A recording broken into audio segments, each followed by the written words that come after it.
Welcome to Forging Resilience, exploring for a different perspective on strength and leadership. Join me as we discuss experiences and stories with guests to help gain fresh insights around challenge, success, and leadership. Today on Forging Resilience, I'm joined by Phil Hilton. Phil's got a background in magazine editing and intervention. He was one of the first editors of the Men's Health magazine in the UK back in the 90s, and he now writes about midlife fitness, body image for publications including The Times, The Guardian and The Telegraph. So welcome to Forging Resilience, Phil. Oh, thanks for having me. It's a real privilege and honour to be here. I'm very excited, genuinely. Yeah, nice one, mate. Phil, our paths crossed a good couple of months ago when I had the privilege of working on a project called Halen, which was set up by Joe Bates. It's an incredible opportunity to. I got interviewed by you basically for an article, and I was really, really nervous about talking about my background and also a certain story, which is what you were interested in.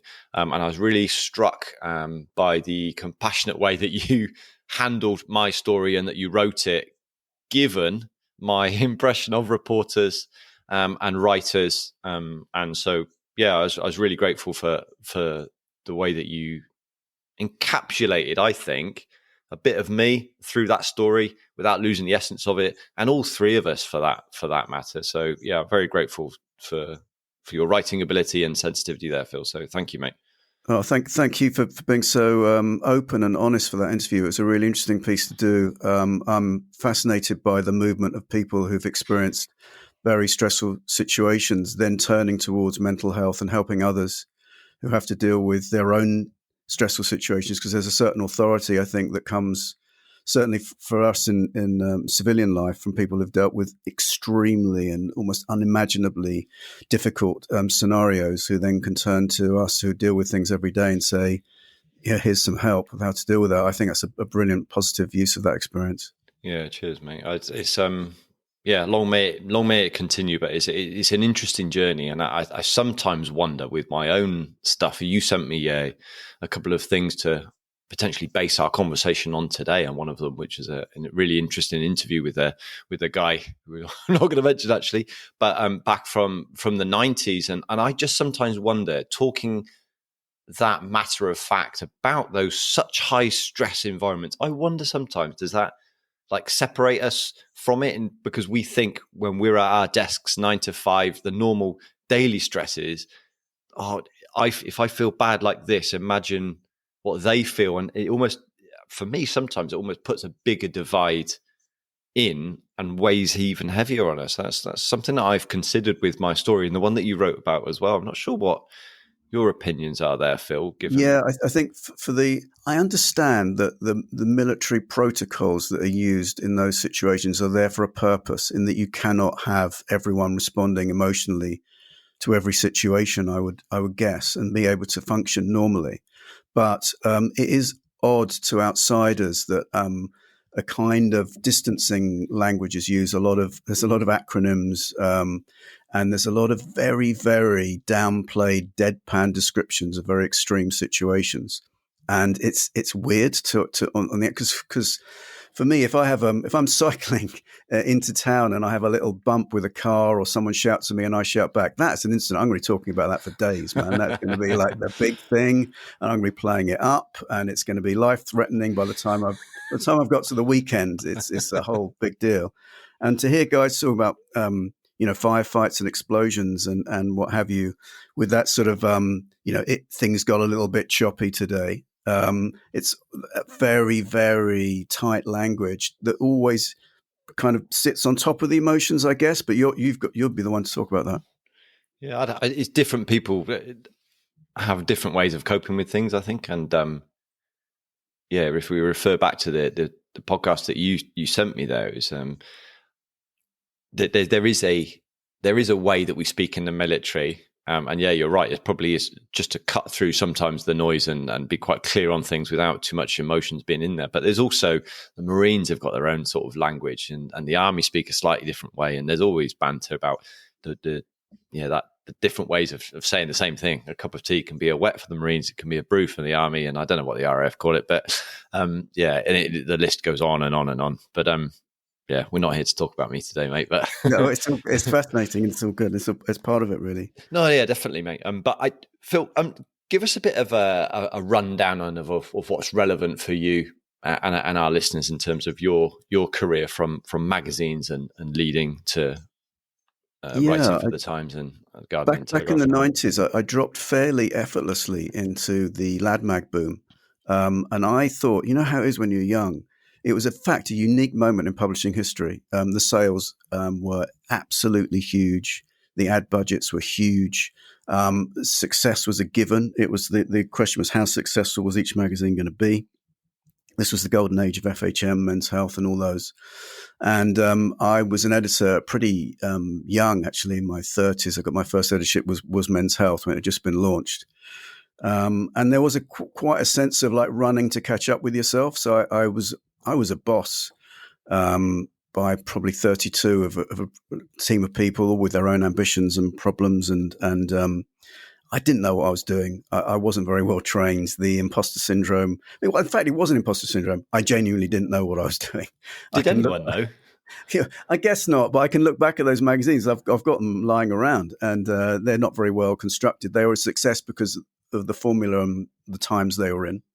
And I did that for quite a while, and then I was a founding director. We launched our own company. We did this free magazine, Shortlist and Stylist. This was bringing us right up now to 2005, 2007, around there. And they were a big success. So that was like the majority of my, the last, I did about 12 years, men's magazine Shortlist, women's magazine Stylist. They were giving out the tubes, and that was fantastic. Successes, forming your own company is quite a big deal. I wasn't leading it, but I was in the founding directors, and you were certainly aware of when things could have been going better and when they were going well, and you had all those stresses. And then I switched. I left to become a writer. Actually, it was something I always wanted to do. So if you're in my neck of the woods, I'd gone up the promotional ladder and become sort of what I refer to as management scum. And what the image I had in my head that I was in love with was the romantic image of the writer who's a creative, looks off into the middle distance, waiting for the next line to come to him. And now that's pretty much the life I actually lead. So I have a perfectly nice home, which I'm sitting in now, but usually I go to cafes and desks in central London, and I sit and I write pieces for the Times, the Telegraph, etc. And I'm living my dream. As long as enough pieces come in, you get freelance panic days, 3 days in a row. I think I'm going to be on the streets. But on the whole, it chugs along nicely, and it feels great to be the person doing the thing rather than the person telling someone else to do the thing, because the fun is the thing doing. Being a manager, I got a lot out of it, but it puts you in some really strange human situations with people. I'm sure you've experienced this yourself, but it's odd. Management's odd. Yeah. So going back then to the lab mag boom, what was the sort of formula that hadn't been tried or what was the new formula that you found that really worked that helped launch some of those magazines into success? Yeah, it was what we did was the breakthrough, to be fair, was really James Brown at Loaded magazine, and I didn't work there, but the initial gist of all the magazines was to appeal to luxury goods advertisers. That was my initial teaching. So it's kind of like GQ World, where it was all about selling people a watch for 30 grand, which meant that you couldn't really address the way normal blokes lived. So you could never say, we had a load of beers and we went for a kebab, because your Swiss watch advertiser would go, that guy's not going to buy any of my watches. So you had to pretend, you had to create this largely fictional character. And then what James Brown had the idea was appealing to regular guys, which we then took on. I was at FHM initially. And so the formula was all about kind of, I think, painting a sort of hyper-masculine ideal. So this is where, going back to that first boom, that obsession with people with military backgrounds or people who've been in crime, people who'd led extreme and what appeared to be hyper-masculine lives was very interesting to us, alongside a lot of sexual imagery of women. So and loads of jokes. And the other thing was we took our jokes extremely seriously. If you'd seen us in the office at that time, you would see a crowd of like 6 people around the screen trying to think of a funny caption. And we put a funny caption on every single picture in a thick monthly magazine. That's a lot of standing around thinking of jokes. It's weirdly, when you take jokes seriously, it's quite a brain ache. So there's lots of funny people around, very competitive, kind of tense. And I went up the ladder there, so I became an editor quite quickly. But that always tweaking that formula so that guys could, simply by buying the magazine, get that sense of being the kind of man they wanted to be. So Men's Health, you're kind of ripped, and the lads mags, you're very sexually active. Looking back, it's extremely dated. That 90s lad culture I find really uncomfortable and obnoxious now. And I'm sure it had all sorts of awful effects, both for men's mental health and for the women out there as well. But it was the air we breathed at the time. I'm not letting myself off. It was the air we breathed at the time. Yeah. Yeah. So it's interesting, mate, because obviously I was a young lad in the 90s as well. And I bought many a copy of FHM and Men's Health. It's probably where I stumbled across the Royal Marines adverts first of all, mate, which would, if I think back to it now, in Men's Health. But I guess there's nothing wrong with any of those lifestyles or any of those things. What struck me is that, yeah, if you were looking at hypermasculinity or anything for that matter, if we're only taking the smallest slither of the whole pie or the whole picture, that's when I think, not necessarily misleading, but it might be for somebody that's not got the clarity or the whole perspective of the situation. So if we look at crime, or no, that's not my background. Let's talk about the military.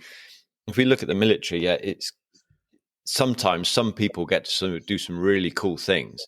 But the other side of that is there's a lot of waiting around, and sometimes those cool things are really quite dangerous, and the scars and the trauma or the memories go on, So it's that's just an observation from hearing you talk about that.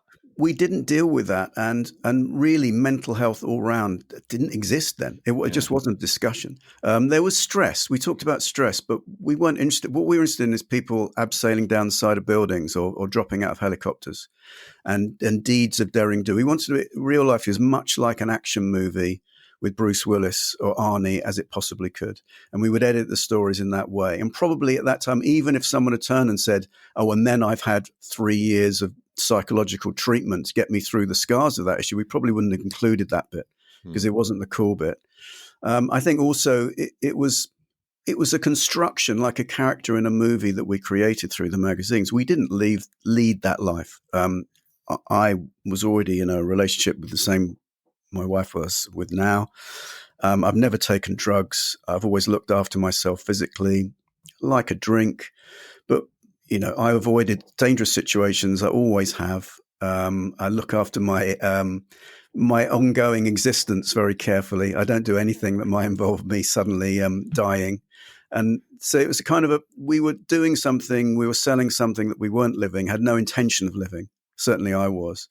As a bit of entertainment, what we didn't realize is it would become so huge, so popular at its peak. After my time, FHM was selling 1 million copies a month in Britain alone. It was insane. Yeah. So that influence both on women who were all suddenly judged by how great they looked in or out of a bikini, and for men was how close they could get to this masculine ideal. It was problematic. Mm. But I guess that's a replica of, or we see the same sort of thing with social media now anyway. In certain or not websites, but social media platforms. There you go. In terms of the Bugatti is the lifestyle, or I think it's different though in that you don't see those things unless you kind of find them. So the internet is very different to print in that it gives you what you search for, or the algorithm feeds you more of what you've looked at in the past. Whereas a magazine sits on the shelf. In those days, those shelves were well visited, and you turn the page and that's the surprise. Nothing as much is going to surprise you. I don't know what your feed is like on your social, but it just gives me endlessly what I mean. It's punk bands from the 70s and classic boxing, Mike Tyson or whatever, the rubbish I look at. Whereas in magazines, it has a much bigger cultural influence, I think, sitting there on the shelf next to Good Housekeeping. That's a whole other game as far as your influence on the world around you goes. So was this formula, did that come from Europe or from America or anywhere else, Phil, or did it spread from the UK, or did you know much about that in terms of? No, we pioneered that, and then we exported it to the States, actually. And it was very much around a kind of British lad culture that we're interested in the 90s. There was a lot of the swagger. If you look at the guys from Oasis, for example, seem like really nice people now. But when they first hit the big time, it was all swagger and threats of violence, and they were projecting that kind of manly strutting that a lot of guys, and I think in real life, you're reading that, you're 21 years old, you're in a rubbish job, you're probably still living at your mum's. It's very appealing to someone to project that at you. And we stumbled across that formula because that's what people were buying. You're always having a laugh. You don't care about anything. You're really brave and you've got a really sexy girlfriend. You probably have none of those things, but, it feels good to read about it. Yeah. So in terms of the magazines or lads magazines today, is there much difference in them? Oh, it's all kind of gone now. There aren't really completely. It's a huge cultural moment, and then it ended. So most of the magazines, Men's Health still exists because it had kind of, and GQ does, but all the real lad magazines that I worked on, they're not around anymore, and that culture's disappeared.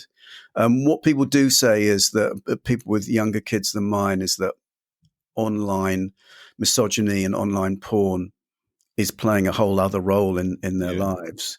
But as far as that kind of mainstream culture goes, it doesn't exist in any way, and would seem really weird and absurd now if it did crop up again, I think. Yeah. With my living in Spain and going back home, I go straight to the mountain bike magazines to see what they're like, rather than, I bypass maybe it's not because it's because it's not there, the FHM sort of. Yeah, those passion magazines have survived actually in various forms, right, because they don't go anywhere, and people love looking at the larger pictures, I think. But it's all much shrunken. And partly is my kids are in their 20s. They wouldn't buy a magazine. It'd be completely foreign to them to go to a newsstand and buy a magazine. Why would they do that? Yeah, I love it, mate. And it's interesting what you say about the accessibility to porn, and a brilliant example is, this only gets put out in audio, but you can see in the background my Christmas decorations, and my kids are 9 and 8. And a couple of days ago, my 9-year-old boy asked about the red light district in Holland, and when can we go on holiday there? Whoa. So it was knowing what sex is, because we've had that conversation, because we wanted to be able to, again, present a part of the picture rather than just what he's being fed from his friends at school, who've got older brothers who've got access to mobiles and who knows what they see. That is really interesting. That it shows me like you're talking about how things change in kids. And then the next night, my daughter, 8-year-old, crying because a friend of hers said that Father Christmas doesn't exist, and she thinks that's true. So there's a prostitution to Father Christmas, and isn't that modern society and kids these days having to deal with both of those things? I think we're in a moment though, aren't we? Because I'm sure in sort of 20 years' time we'll look back at this and think, remember that bit where we just allowed social media to run wild and didn't control it? That was crazy, wasn't it? Imagine that. I'm sure that will happen. Well, Phil, what was the catalyst then for lads mag starting to fold on themselves? Well, this is much debated, but people tend to attribute it to porn moving online, but that's actually not historically accurate. So porn was online, up and running very healthily at the time that we did a lot of the lads mag stuff. It was really the culture changed, and that as it does, it swung the other way. So it was away from that very laddie, casual sexualization of women to being much more sensitive and interesting. If you look at the way a good barometer, if you look at the way footballers, it's not really my thing, football, but the way footballers behave now as opposed to the stars of the 90s, they're just so much more kind now. They project themselves as people you might want to have a drink with. And in the past, they were crashing their Lamborghinis and getting into trouble in nightclubs. And that whole culture for men, it just seems to have either gone away or gone underground. I don't know, but it's moved on. In preparation for our discussion today, Phil, you sent me an article that you wrote a long time ago for The Guardian in terms of what happened to Later magazine and the setback, that the personal setback you had around that.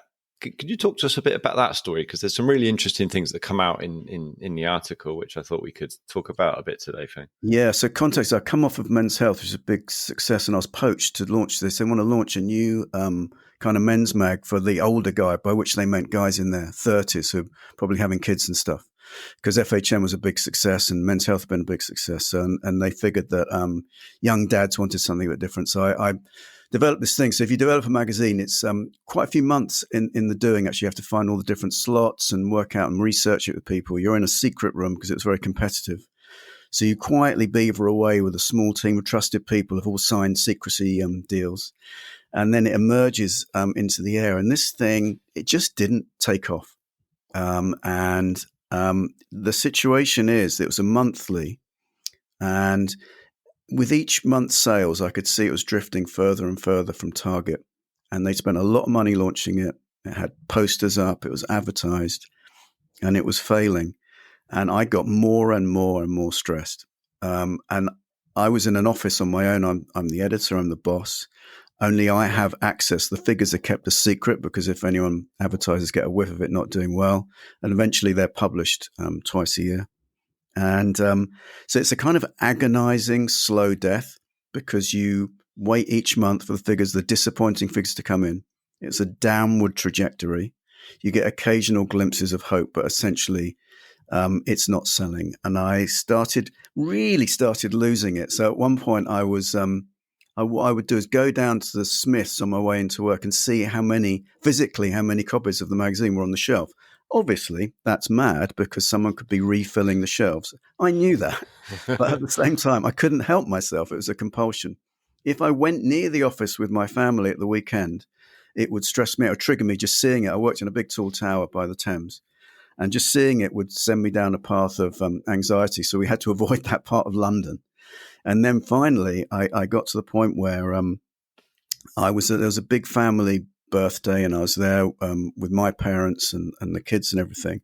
And I was just sitting around the table. I don't know if I can swear on this thing. Yeah, go for it. But I'm sitting there in company, like with my mum and stuff. And I suddenly thought about how work was going. And I said out loud, "Oh, fuck." And I didn't know I'd said it out loud. And everyone turned to me and go, "You're right. What's that? What? And and I just didn't mean to utter those words out of my mouth. That was supposed to be going on internally. And I really had got far too stressed. And finally, it closed and we're all made redundant. And there were tears, and you have to sort of administer the redundancy. Literal tears from the staff who will lose their jobs, obviously. And the other thing was, and where I've got to be honest about my own response, is a huge part of this was humiliation. So this is like, it's a magazine that's closed. It's not like being quietly made redundant from the accountancy department. Everyone in the industry knows. All the people who hate me know, all the people who like me know. And I felt really embarrassed and disgraced and shamed about the whole thing. And dealing with that was probably the toughest single moment in my working life, and taught me loads of interesting lessons. What were some of those lessons, Phil? Well, a lot of it was around, I'd overinvested in the job. So because I'd sort of given birth to the magazine and I'd worked on it, it was very personal to me. And I hadn't put any barriers between my view of myself and my view of the success of the product that I'd created. And I identifying so closely with your work was been fine up to then because it had all gone very successfully for me. And suddenly I had to sort of find some way of dealing with it. Initially, and again, this is a very charming thing to reveal about myself, I blamed everyone else but me. So initially it's closed because they didn't market it enough, because the celebrities didn't want to be on the cover frequently enough. All sorts of things. But then, of course, has to be me, because I literally employed every member of the team. No word went into that magazine without my approval. It was me. I'd made terrible judgments, terrible errors of judgment. So you start to see your value in your mind and your value in the labor market are connected. And also your literal value goes down. So every day you're made redundant, and everyone in the industry knows. So I've gone from being a super hot editor that someone wanted to poach from Men's Health to being the guy that just closed that magazine after only 2 years during a magazine boom, which takes some doing. And I just think, oh man, you sit down with people looking for your next job. And I needed a next job because I had a mortgage and 2 small children. And you're kind of the shrunken figure. Your bargaining power is reduced, and the inner dialogue can turn quite dark. I have to say, it's about what you're capable of and what you should do next, and where this is all going. And it really did. And I managed to rebuild myself. And the key thing that I was thrown was a lifeline by people I'd worked with in the past, who trusted me, who gave me opportunities, despite the fact that I'd had a blow and I'd had a defeat. And they said, "Oh, go and do this." And I found that the skills that I had were still there. They hadn't disappeared. And I was able to at least project enough confidence to lead a team, and eventually clambered back into some kind of editing career. But it was a very, very gloomy, difficult time. Yeah, I bet, mate. It's really interesting there what you're saying. There's so many things that resonate about having identity wrapped around a thing or a result. Rings true for me and probably a lot of people as well. If you were to go back, Phil,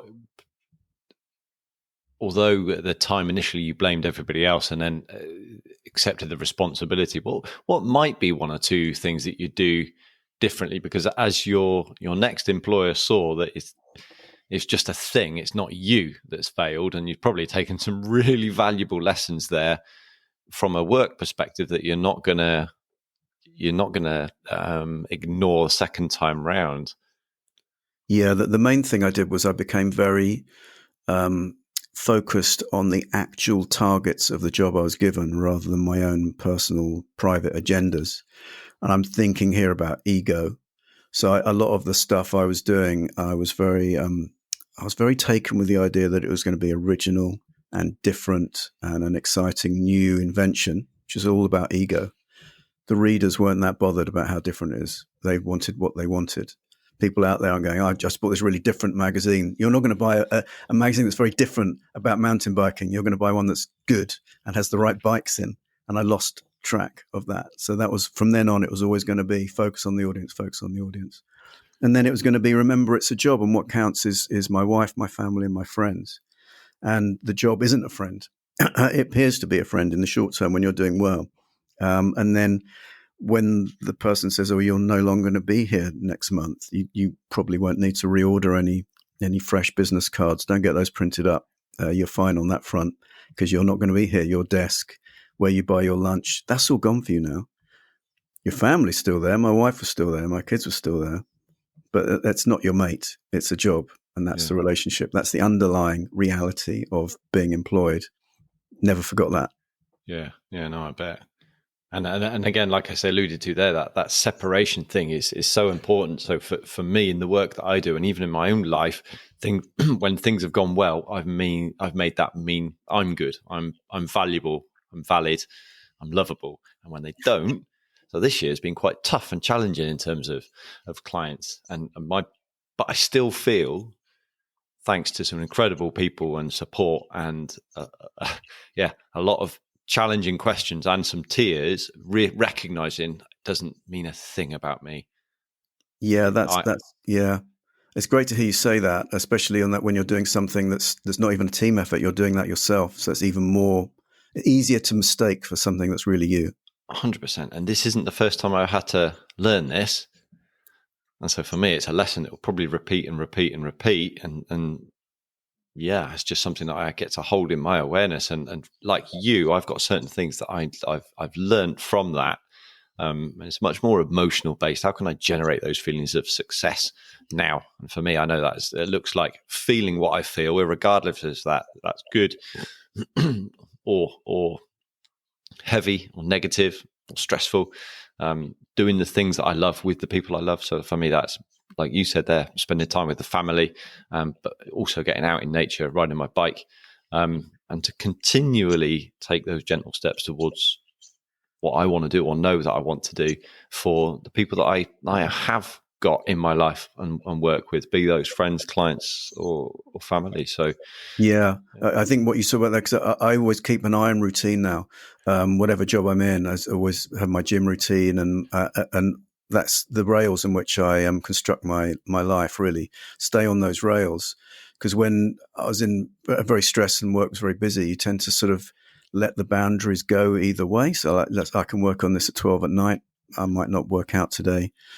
It's only just this once, or maybe it's tomorrow as well, just this once, and then the whole thing goes to shit, and you'll find yourself just kind of beaten up by the job. I also think there's an element where employers sometimes try and blur the boundaries deliberately, and I look back on when I've been an employer, and you kind of go, come to the softball party we're throwing in the summer, and join the chess club or whatever, and we're all coming for tequila night, and it's to create that impression that you're in a gang of mates and friends.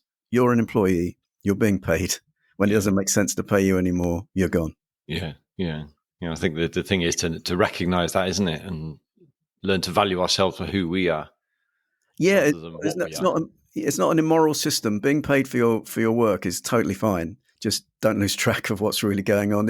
You get all the scenery, all the dressing, and then you got to tweak the scenery and go, oh yeah, I see. It's just really that bare framework underneath the scenery that they've created. Yeah, and it's something that you mentioned it there. A brilliant distinction that came across a while ago about the difference between giving it all and giving your all. So giving your all is 9 to 5. I'm gonna in the military you say dig out blind, do as much as I can, put all my effort and focus and time into it. But at 5 o'clock, or the equivalent of, the laptop gets closed, the phone goes off, and go home to me, my things, my family. Right, like you say. Otherwise, it starts creeping. So it's a really interesting distinction, that I think, giving it all versus I found that my workouts changed. I don't know if you've ever done this, because I just lifting weights alone wasn't enough to distract me when I was right in the middle of this nightmare situation. I went to a kickboxing club. What I found was that it was the sparring, and I'm useless at this, and I've always been useless at it, but people punching me in the face, albeit fairly gently, if I'm honest, but it was enough to distract me. And pretty much the only thing that could distract me from thinking about work all the time in a situation that was essentially out of my control. I've always gone back to this. That's always a gear you can go to, is something quite extreme and physically real, takes you out of your head. Yeah, no, definitely. And I wonder if it takes getting punched in the face, though, or I think there's quite a few things that we can learn to do before that. Hopefully. But for me, it's very connected to movement. When we're in our body, we're out of our head. And for me, that's like, I give the example all the time of jumping into the sea on holiday. We feel like we've been reborn when we get out, because I think we're connected to our physical.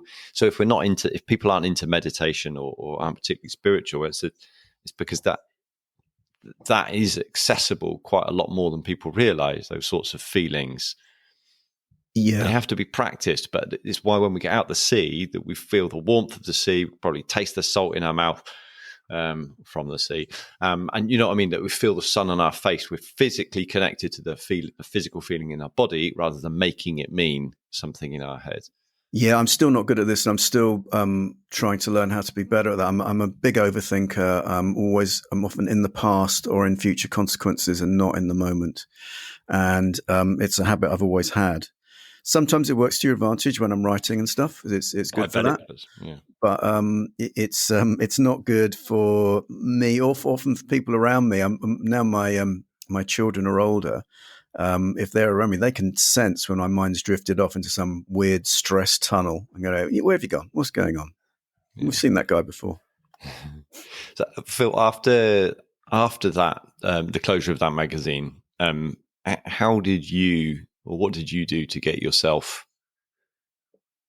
back onto track? Or I found the best way was to plan for something wildly ambitious. It seems really bonkers, but my technique to get myself out of it is if you're I've dropped down sort of 17 levels, as it were, and I could have planned for one level up and just resign myself to being down there. But instead, I thought, I'm going to make the most ambitious and crazy plan. I'm going to launch another magazine. I'm going to edit another magazine. This is going to sell really well. I'm going to do brilliantly, and worked on that basis. And I literally sat on my computer making plans and tried to show them people and move on that way. And that's what helped me, is that you kind of you kind of have the ambition of someone who hasn't just had a massive blow to the solar plexus. And see if you can build from that. And I managed to do it. Whether I could have taken many more blows like that without dropping down, I don't know, but it worked on that occasion. Yeah, it's something you mentioned in that article, that confidence, and I think that's another really interesting thing. Sometimes when we're in those situations, if they're new, for me, confidence is a byproduct of doing something lots of times. So if we've never finished or been made redundant, we're not going to feel confident in that space because we've never experienced it before. Well, the self-confidence things comes in, which is what I hear you saying, of saying, well, I'm going to keep on working on this and not going to let it become a part of me. Yeah. There was also a lesson which I think is true about, certainly in my line of work, is that the culture out there, the feelings out there, that's much more important, much more influential on your success than your individual actions. So I would challenge someone to go and launch the kind of magazine I was working on then now. It would die a death because it'd be the wrong thing at the wrong time. So you kind of exaggerate your own significance in you're just floating around on the waves of culture and history and whatever's happening at that moment in time. You catch the right wave, you do well. But it's not really about you either way. The success or the failure definitely wasn't about me.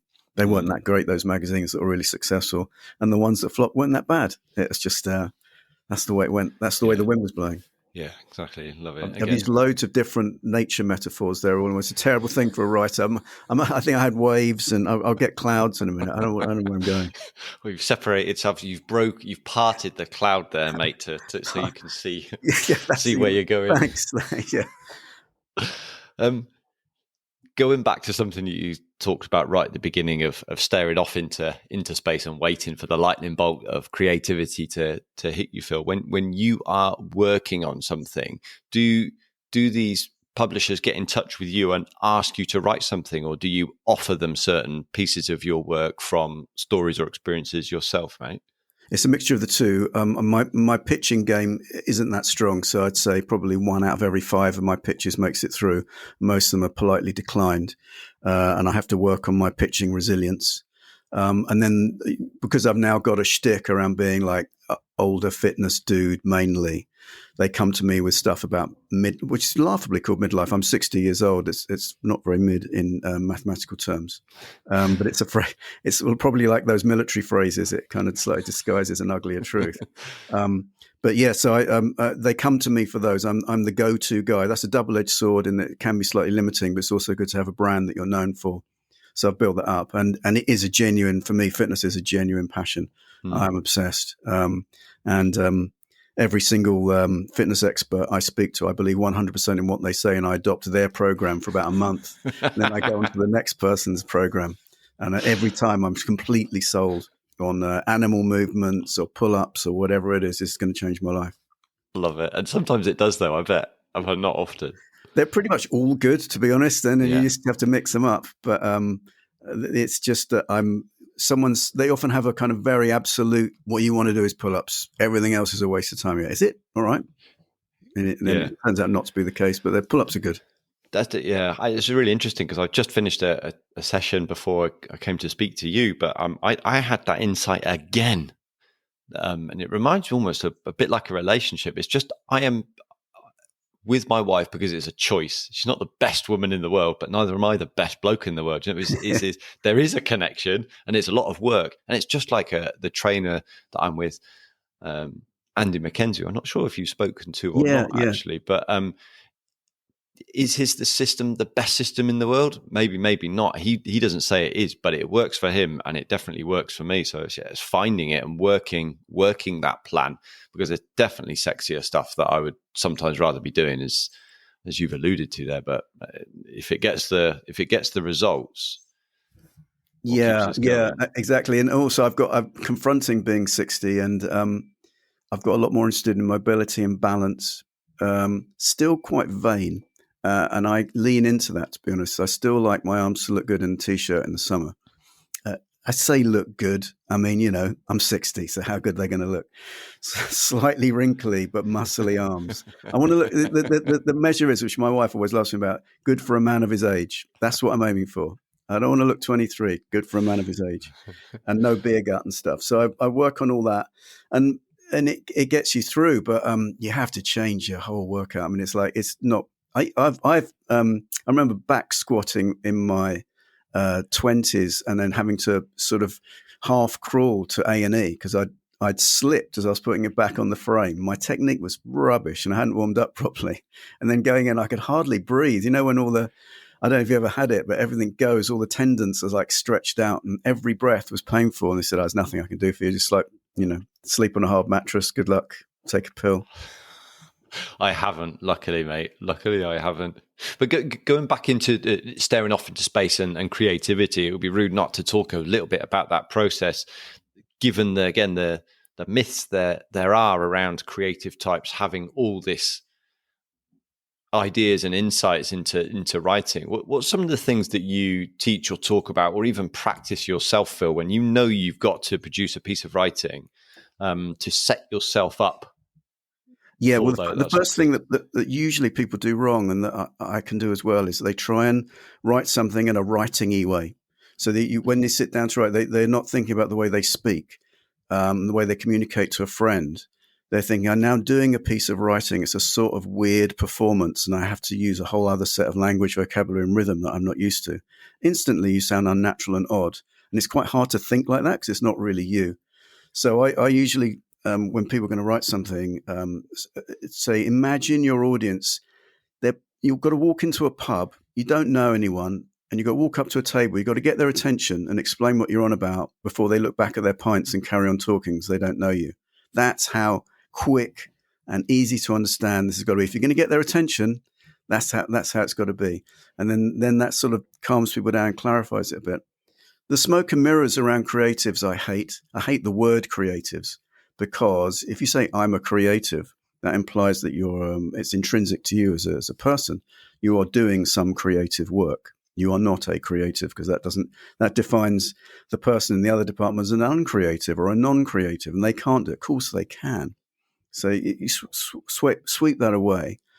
The thing that freaks people out most, I think, is that there is a non-linear relationship between hard work and success in writing and creative work generally, in that I'm pretty sure if I wanted to learn how to be a brickie, the more hours I put into laying one brick on top of the other, I get better and better at building that wall. Whereas it doesn't quite work like that when you're writing, because it's that whole thing of I have my best ideas in the shower is because you're in the shower, you can't do anything in the shower. So your mind's freely flowing around without the stress and without the achievement at the end. Then bang, I know what I've got to write. And you quickly dry off and run to the computer and start writing. That's the state you're trying to create.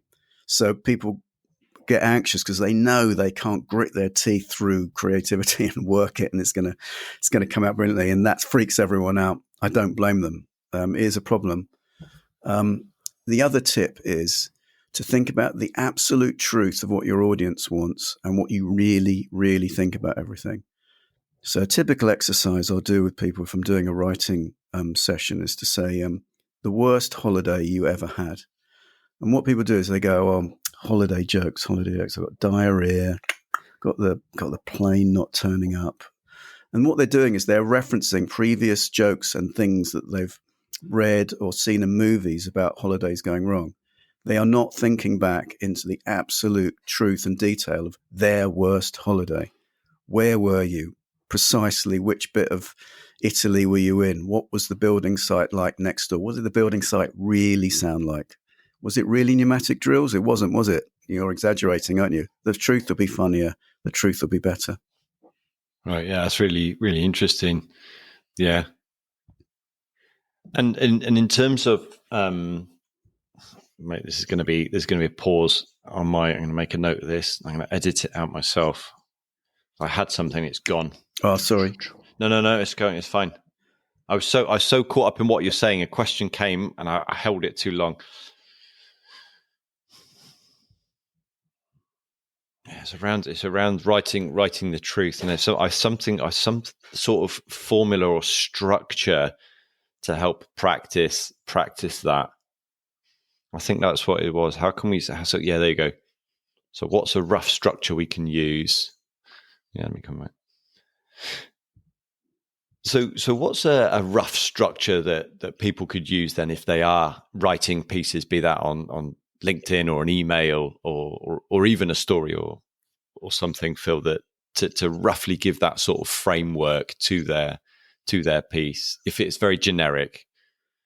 Yeah, I always picture myself crashing through a few layers of kind of false perceptions around what I'm going to write about and get to the nub of it. What's it really, really about? So I wrote a piece about ageism for the Times recently. And then when I really got down to it, the most tricky bit of dealing with ageism at work is reporting to people who are much younger than you and how uncomfortable both parties can feel about that. So now at 60, it's not uncommon for me to be taking instructions from people who are the same age as my kids. I can be older than their dads. And that can make them feel weird and me feel weird. I can have some ego in that. See, that's the truth of it. But it took me quite a while to realize that all the stuff about ageism, prejudice, and it's not really a conscious, but I don't think people hate working with 60-year-old men. There's something, and then I got, of course, I've got to tell this guy what to do. He's older than my dad. How weird is that? And that set me going. Then I knew I got it. But I had to crash through quite a few other layers of my general obvious thoughts about ageism to get there. So what I'm hearing is it's a case of starting and keep on going until you find that what really is driving that story. Because I completely understand that, and it's the discomfort of if a 20-year-old's telling you what to do, will he say no? Who am I to do that? Imposter syndrome, maybe almost from there. Well, it's a complicated relationship because if you then argue back to the 20-year-old, you're sort of, are you being that guy? Oh, it's that old dick, pompous old dick. He thinks he knows it all. And then sometimes I will and disagree. It just puts a whole other light on everything when you've got that big age difference. And that's what I wanted to write about. But you're right, though, it's the discomfort. So I was trying to find the root of my own discomfort about ageism. And that's right at the core of it. And often where there's the discomfort, people, A, interested, because discomfort is always interesting to read about, and B, there's usually a truth in there. Yeah, which goes back to, like what you're saying there, right about the truth and what's true for you. Yeah, which is probably going to help me with my LinkedIn posts and my newsletters, mate. So thank you very much for those tips. I'll take those on board. A little mini masterclass there. Brilliant. Thank you. Phil, as we're going to start to round it up fairly shortly, mate, is there anything else that you would like to mention or finish off this podcast with, mate? No, only to say that I don't want it to appear as though I have answers to all these things. So I want to be real with people. So I always think there's so many people on podcasts and things sounding wise, and I've accumulated some skills and knowledge. The reality of my day is I'm probably going to pitch something this afternoon. I'll get really anxious about it. If I'm rejected, I'll feel sour and sore and sad inside for quite a while, and I have to rebuild myself. I'm still struggling with all these things, and if anyone else is also struggling with it, I'm with you all the way. It's hard doing this stuff, pitching, success, failure, all these narratives we live with, especially as men. Really hard, and I struggle with it all the time. Macho bullshit, ego, the whole thing. I haven't escaped from any of it. So you're looking at very much the work in progress at 60 rather than any finished articles here. No, 100%. I love that, and I think I'd summarize that by saying, "Welcome to the human experience." If I'm brutally honest, I don't think many of us escape that at all, and the ones that do are still stuck in FHM from the 90s and living back in the good old days. They are. They're in deep trouble. Phil, listen, thanks ever so much for your time today, mate. About your open conversation. And insights, mate, and even those tips about writing there. It's going to be really useful. So thanks, mate. Great to speak to you again, and really appreciate your time and conversation there, pal. Total pleasure. Real honor. Really enjoyed every second of that. Thank you very much. Cheers, mate.